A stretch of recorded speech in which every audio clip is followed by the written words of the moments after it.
É revoltante a gente olhar a história de José e, ao mesmo tempo, olhar para a nossa quando somos criticados, julgados, rotulados e injustiçados por algo que não cometemos ou por algo que somos condenados ou sujeitos a pagar por um preço que nem sequer mencionamos ou pensamos a respeito.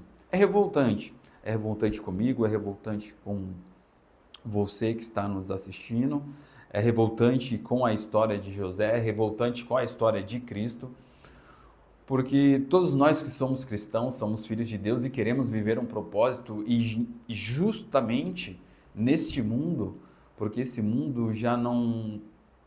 Os bons são vistos como os ruins.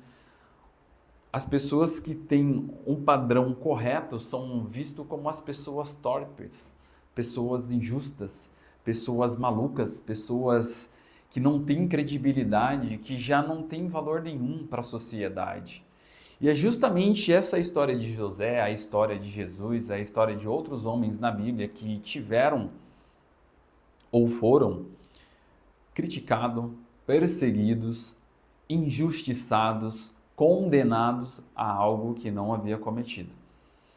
E essa história, não só de José, mas como de outros homens da Bíblia, ela se repete comigo, com você, e o que eu quero dizer com isso? Mesmo José sendo vendido pelos teus irmãos, em momento algum você vê ele criticando, em momento algum você vê ele falando mal de alguém, falando mal de sua família, amaldiçoando a sua condenação injusta. Pelo contrário, ele clama a Deus, ele ora, ele busca uma direção pelo Senhor, assim como Jesus Cristo. Em momento algum murmurou, em momento algum pediu conforto. Pelo contrário, Pai, me dê força.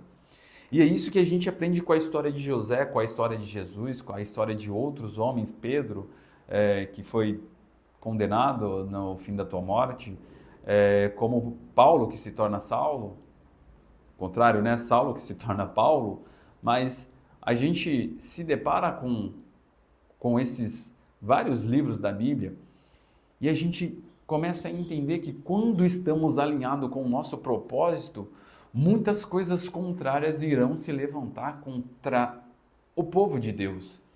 E é isso que eu quero mostrar para você. Mesmo a gente fugindo, mesmo a gente lutando, mesmo a gente tentando sair de toda situação de problema, de conflito, vai ter um levante contra. Vão vir condenações que não cometemos, ou algo que a gente não fez. E é justamente isso que eu quero mostrar para você. Para não perder a fé, para continuar perseverando, para continuar na luta constante com o Senhor, porque no final de tudo, da corrida, da fé e de tudo que a gente faz nessa terra, a gente vai ter o nosso prêmio e a nossa recompensa. Mas a situação aqui, o que eu quero mostrar para você, não é visando o prêmio maior, não é visando a prosperidade, o futuro, e sim a questão da honestidade, da hombridade, do caráter que todo homem que é seguidor de Cristo deva ter e possuir na sua caminhada de vida. Assim como José. José é um bom exemplo para ser seguido.